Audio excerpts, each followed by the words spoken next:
Tomorrow, which is March 17th, St. Patrick's Day, I'm going to be doing my annual St. Patrick's Day walk. And he'll do it with a little Irish skip in his step. It's a walk that 69-year-old Eddie Williams has done for 45 years. Since he was 24, he has walked from Toronto City Hall to Oakville to honor a St. Patrick's Day journey that began in 1922, when during the Prohibition, a group of Irishmen went on the search for some Oakville bootleg liquor. Al Capone apparently during Prohibition brought alcohol from the United States to the piers in downtown Oakville to a hotel. I'm not sure how many members were there at the time that began the walk, but I do know that the last guy did it in 1976, and his name was Pat Priestman. And then another gentleman named Barney Hurd, he picked it up, and he did it for 20 years. In 1976, he said that he didn't think any young person would carry the tradition on. And when I read that in the paper, I was about a mile from here in the living room of a house on March 18th, 1976, and I just said to my buddy that I was going to continue doing the walk. And so he has done it every year since, for 45 years.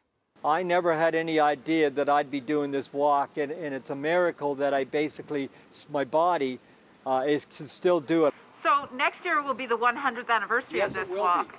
Is that a big goal for you? Yes, and the ironic thing is that the Toronto St. Pat's, this hockey team, won the Stanley Cup in 1922.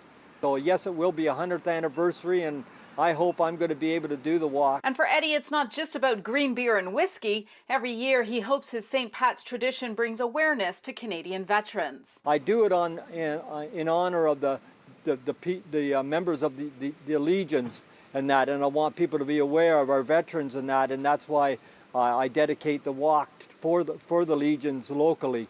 He credits the luck of the Irish for his little yet enduring part of Canadian history. And I think of it that I've done it out of 7.5 billion people in the world, that I've been doing this walk for this long, and the only person that's ever done it this long, and I don't know who's going to pick up after me, but I'm hoping that somebody will keep the tradition going as long as we're able to do it. Well, Eddie will be leaving Toronto City Hall tomorrow at 9 a.m. He makes his walk the entire way along Lake Shore. He hopes that a good crowd will come out to help him celebrate the finish with a whiskey or an orange juice. In Oakville, Audra Brown, City News.